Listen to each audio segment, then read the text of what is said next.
नमस्कार और सबको मैं धन्यवाद देना चाहूँगा, सबको प्रणाम करना चाहूँगा।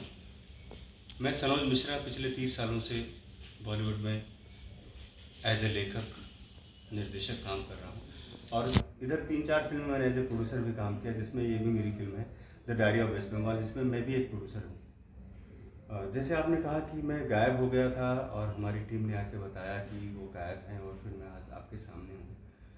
इसके पीछे जो मैंने कहानी लिखी है अपनी फिल्म की, वो कहानी लिखने में मुझे 1.5 साल लगे। लेकिन ये जो ड्रामा हुआ अभी हमारी लाइफ में, ये सिर्फ 15 दिन के अंदर हुआ। जब मुझे बंगाल पुलिस ने बुलाया और मैं वहाँ गया, मुझे लगा कि मुझे वहाँ पर एक तरह से जाल में फंसाया जा रहा है, क्योंकि मैं तो अपने वकील से मिलने गया था कि मैं पुलिस के बजाय न्यायालय में जाऊँगा, वहाँ से अपने में जमानत करा लूँगा और फिर जो केस चलेगा देखेंगे उसके बारे में। लेकिन जब मुझे लगा कि मैं एक जाल में फंस चुका हूँ, और वो जाल में फंसाने वाले कौन से लोग थे वो तो जांच एजेंसी अभी तय करेंगी, क्योंकि मैं बंगाल गया पुलिस के बुलावे पर, जिसमें मुझे 12 तारीख का एक नोटिस आया था, इसके बाद एक 18 तारीख का नोटिस आया था और मैं 14 तारीख की शाम को पहुंचा और 15 तारीख जिस दिन स्वतंत्रता दिवस था, उस दिन मैं बंगाल में, चूँकि मेरे लॉयर ने भी मुझे मिले और उसके बाद बोला कि थोड़ा सा आज चूँकि फेस्टिवल है तो कल हम लोग इस बारे में बात करते हैं। और उसके बाद जब मैं माँ काली के दर्शन करने के लिए चला गया, वहाँ पर मुझे लगा कि मुझे अपने जो मेरे अधिवक्ता हैं, मेरे जो अपने लॉयर हैं, उनसे भी एक बार बात करनी चाहिए। और हमारे यहाँ के जो लॉयर हैं, जो बड़े लेवल के लोग हैं, वो लोग जब तक नंबर सेव नहीं होता तो वो लोग फ़ोन नहीं उठाते। तो मैंने अपना जो नंबर, बेसिक नंबर था, वो मैंने ऑन किया और मुझे लगा कि उनसे बात करनी चाहिए। मैंने उनसे करीब 20-25 मिनट की जो भी था बातचीत, वो दायरा मेरा था, मैंने बातचीत की और फ़ोन रखते रखते ही वहाँ पर घेर लिया गया। अब आप ये सोचिए कि अगर आप किसी ऐसी जगह पर जहाँ पर आपको जाने से भी डर लगता है और जहाँ की पुलिस, जहाँ का एडमिनिस्ट्रेशन आज की तारीख में पूरी दुनिया जिस पर थूक रही, अगर आप उनके बीच में फंसेंगे तो आप क्या सोचेंगे? आदमी जान बचाने के लिए तो भागेगा। मैंने वो सारे जतन किए जिससे मैं अपने आप को सेव कर सकूं। सबसे पहले मुझे लगा कि मेरा मोबाइल, जिसकी वजह से मुझे यहाँ पर एक तरह से देखा जाए तो मुझे फाइंड आउट किया गया है, तो मुझे मोबाइल साइड करना चाहिए। अब मेरे पास इतना समय नहीं था कि मैं सिम निकालूं, पिन डालूं, उसमें से फिर ऑफ करूं, क्योंकि मैं जब लेफ़्ट साइड से निकला उस भीड़ से, तो वहाँ पर मेरे पीछे भी कुछ लोग आ रहे थे और मैंने अपना फ़ोन डस्टबिन में डाल दिया, क्योंकि मुझे लगा कि इसकी वजह से मैं प्रॉब्लम में आ सकता हूँ। और उसके बाद मैं बंगाल से सीधा बनारस आ गया, क्योंकि बनारस मेरे लिए सबसे वो अच्छी जगह है जहाँ पर मैं जाके अपने भगवान से, अपने महादेव से और जो मेरे आराध्य हैं उनसे अपनी बात मैं कह सकता हूँ। क्योंकि हमारे साथ भी ऐसे लोग थे, हमारी टीम में ऐसे लोग थे जो चाहते थे कि मैं मीडिया में न कभी आऊँ। अगर मैं बाहर आता हूँ तो लोग, मीडिया के लोग मेरे सामने खड़े हो जाएंगे। अगर मैं बंगाल में रहता हूँ तो वहाँ बंगाल की, आप जो प्रॉब्लम मैंने बताई कि वो पुलिस वाले थे, गुंडे थे, पॉलिटिकल पार्टी से रिलेटेड थे, कौन थे वो लोग, ये तो जांच के बाद पता चलेगा। लेकिन फिलहाल मैंने वही किया जो एक आम इंसान करता है अपने आप को प्रोटेक्ट करने के लिए, और मैं वहाँ से बनारस आ गया। और मुझे लगा कि जब तक मेरी फिल्म अब रिलीज नहीं हो जाएगी, क्योंकि थिएटर रिलीज के लिए सारी चीज़ें सेट हो चुकी थी, और मुझे लगा कि अब मेरे लिए सबसे सूटेबल जगह यही है और मैं यहीं रहूँगा, मैं बनारस में रहूँगा बाबा विश्वनाथ की शरण में, और 30 तारीख के बाद में लोगों के बीच में आऊँगा। That's it. लेकिन आपने फिर वेस्ट बंगाल में जाके एफआईआर नहीं कंप्लेन किया, उधर की पुलिस क्या रिस्पॉन्स की आपके साथ, कि आपके साथ ऐसा कुछ हुआ? अब आप ये सोचिए कि मैं वहां पर जाकर कौन सी एफआईआर लिखाऊं, डाकुओं के बीच में जाकर मैं चोरी की रिपोर्ट लिखाऊंगा? आप देख रहे हैं कि एक डॉक्टर जो दूसरों की सेवा करती है, उसके साथ कितना नृशंस काम हुआ है, और वहां की पुलिस ने, वहां की सरकार ने उसको किस तरह से दबाने का काम शुरू किया है, आप लोगों के सामने है। इससे बड़ा कोई एग्जाम्पल दुनिया में हो ही नहीं सकता आज की तारीख में। मैं तो अपनी बातें बड़ी छोटी की है, ये बहुत बड़ी बड़ी बातें हैं जो आज समाज में आप लोगों के सामने आ रही हैं। आप लोग देख रहे हैं किस तरह से एक पीड़िता को, जिसके साथ मेरे ख्याल से मैंने अभी तक, जो मेरी 50 साल की एज है, इस साल में जितने मैंने देखा, इतना नृशंस मैंने कोई कांड नहीं देखा जिसको लेकर सरकार ने दबाने की पूरी तरह से कोशिश की, पुलिस ने पूरी तरह से दबाने की कोशिश की। उस पुलिस के सामने जाके मैं क्या बोलूँगा?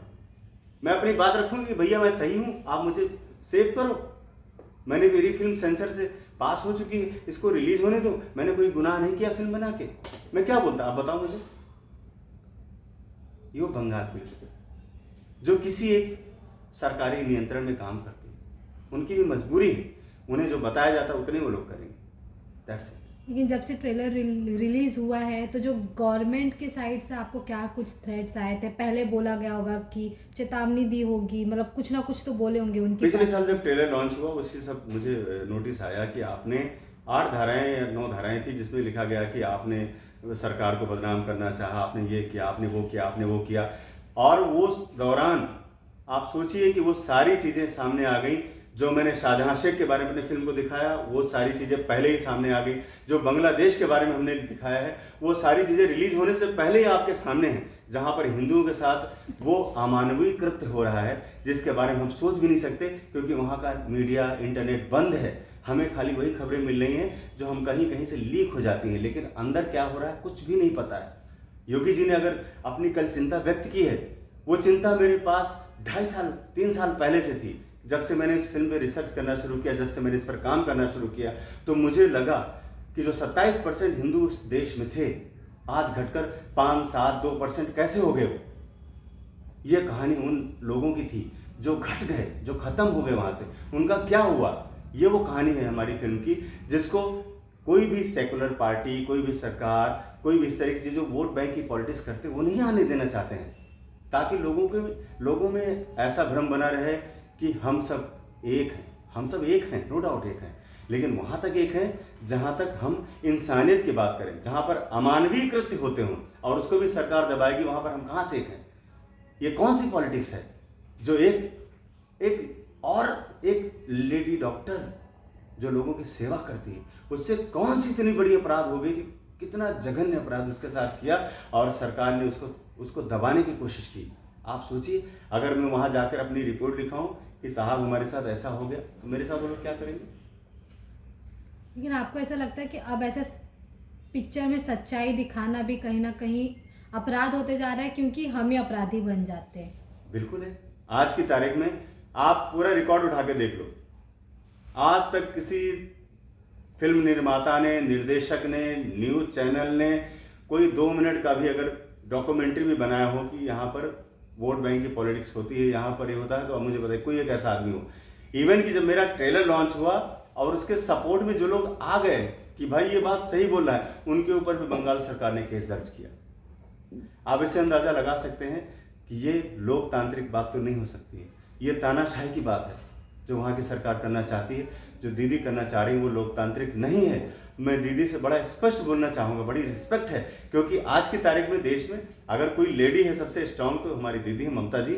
मैं उनको ये कहना चाहूँगा कि दीदी, जिस वोट बैंक के लिए आप काम कर रही हो, अगर कल वहाँ पर कोई बड़ा मुस्लिम लीडर खड़ा हो जाएगा तो आपको बंगाल छोड़कर वैसे ही भागना पड़ेगा जैसे अभी ये बांग्लादेश से भागकर वहाँ की शेख हसीना जी आई हैं। आपको भी आके यूपी में बाबा के यहाँ शरण लेनी पड़ेगी। जैसे आपने मुर्शिदाबाद में एक किसी पठान को खड़ा किया, वहाँ के सबसे लोकप्रिय नेता को आपने हरा दिया बिकॉज ऑफ, क्योंकि वो मुस्लिम था। तो ये मुस्लिम वोट बैंक की जो राजनीति है, जो पॉलिटिक्स है, ये बहुत गंदी है। आप भारत की राजनीति कीजिए, आप समाज की बात कीजिए, आप सबको साथ में लेकर के बात कीजिए ना। आप अगर जिस रास्ते पर आप चल रही हैं, कितने दिन आप सत्ता संभालेंगी? नहीं संभाल पाएंगी। जिस दिन बहुमत होगा उस दिन आप बाहर हो जाएंगे। मैं आपको अभी लिख के दे रहा हूँ। लेकिन फिर भी अगर बात करें उधर की दीदी की, उन्होंने भी जो अभी केस हुआ है वेस्ट बंगाल में, उसके खिलाफ उन्होंने प्रधानमंत्री नरेंद्र मोदी जी को पत्र लिखा था। बहुत बड़ी बात हो गई ये तो वही हो गया कि अपने आप के बचाव के लिए हम क्या ना कर लें। जब शासन आपका है, सत्ता आपकी है, एडमिनिस्ट्रेशन आपका है, पुलिस आपकी है, तो ये तो आप नाटक कर रही हो, नौटंकी लोगों को दिखाने के लिए कि हमारी सिंपैथी है महिला के साथ, हमारी सिंपैथी इन चीज़ों के साथ। ये बिल्कुल ही गलत और निहायत ही बेवकूफ़ी वाली चीज़ें हैं। अगर ऐसा होता तो रातों रात पुलिस ले जाकर उसको दाह संस्कार नहीं कर देती। अगर इतनी सेंसिटिव सरकार होती और दीदी इतना अगर महिलाओं के बारे में सोचती, तो अगर ये बात मैं 100 बार बोलूँगा, चाहे मुझे फांसी पर चढ़ा दिया जाए। जब आप उधर पिक्चर बना रहे थे तो हम जानना चाहेंगे कि अभी स्थिति, जब आप मूवी बनाए थे तब वेस्ट बंगाल की स्थिति कैसी थी, उधर के लोग कैसे थे, उधर जो आपने कट्टरपंथी दिखाया है, कट्टरपंथी मुसलमान ऐसा बता रहे, तब वहाँ का जो देखिए, हमारी जो फिल्म का विषय था वो बहुत बड़ा विषय है, छोटा विषय है ही नहीं। और इस विषय को लेकर वहाँ की सरकार परेशान है। हमने जब अपनी फिल्म की शुरुआत की तो भी हालात वैसे ही थे, और आगे भी हैं, आज भी हैं, और आने वाले समय में इससे ज़्यादा बड़े हालात पैदा होंगे। क्योंकि जो जिस रास्ते पर हम लोग जा रहे हैं, जिस रास्ते पर हमारा देश बंगाल की तरफ से जा रहा है, वो आने वाला समय बहुत ही खतरनाक है। और इस बारे में अगर आपको जानना समझना है तो आप वहाँ के जो बेसिक लोग हैं उनसे एक बार सोचिए, उनके बारे में समझिए। जहाँ पर 5-10 आदमी मर जाते हैं तो कोई न्यूज़ भी नहीं बनती। अगर कल को सनोज मिश्रा गया था, वहाँ से जान बचा कर नहीं भाग के आया होता तो मरी तो जाता, और क्या होता। आज जैसे लोग बोल रहे हैं कि पब्लिसिटी स्टंट है ये। अगर पब्लिसिटी स्टंट है तो मैं तुमको क्या साबित करके बताऊं? मैं मर जाऊंगा तब आपको लगेगा कि नहीं पब्लिसिटी स्टंट नहीं था, और उसके बाद आप क्या करोगे? खाली एक दिन न्यूज चलाओगे और उसके बाद खत्म कर दोगे किस्सा। लेकिन मैं इस आवाज को जब तक जिंदा हूं अपने तरीके से उठाऊंगा और उठाता रहूंगा हमेशा। क्या आप कुछ बताना चाहेंगे? 15 दिन जब आप नहीं थे, क्या कुछ आपके साथ हुआ था उस दौरान? मेरे साथ 15 दिन में बहुत मैं सुकून से था, क्योंकि मेरे पास ना फोन था, न मेरे पास कोई कांटेक्ट था, न मेरे पास कोई लोग थे, न मेरे कोई जान पहचान, और कुछ भी नहीं था। मैं और मेरे भोलेनाथ और बारिश। मुझे बहुत तेज फीवर था। फीवर कैसे कैसे जाके वो जो क्या बोलते हैं मेंटल जो फीवर उसमें बदल गया, मुझे पता नहीं चला।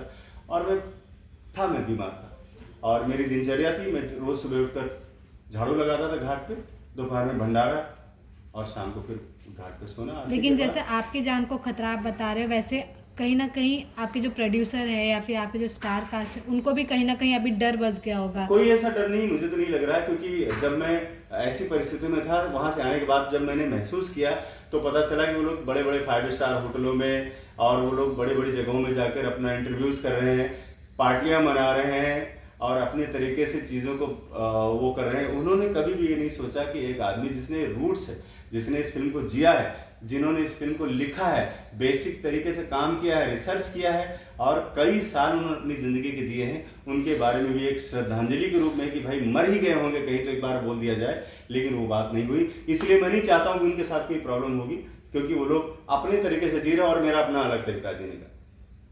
तो लास्टली आप लोगों को क्या कहना चाहेंगे, या फिर मैं ये कहना चाहूँगा सबसे, मेरी जनता जनार्दन और देश के जो राष्ट्रवादी लोग हैं उनके साथ निवेदन है कि सनोज मिश्रा अगर कहीं बलिदान भी हो जाएगा तो कभी अफसोस मत करना, लेकिन जब कभी भी राष्ट्रवाद की कोई आवाज़ उठेगी वहाँ पर आप लोगों का साथ आना बहुत ज़रूरी है। क्योंकि अगर आप साथ नहीं आएंगे तो ये दुनिया, ये समाज, जो हम लोग जिस सनातन में जी रहे हैं, हमारा सनातन सबको लेके चलता है, वो खत्म हो गया तो सिर्फ राक्षस राज करेंगे इस दुनिया में, और कुछ नहीं होगा।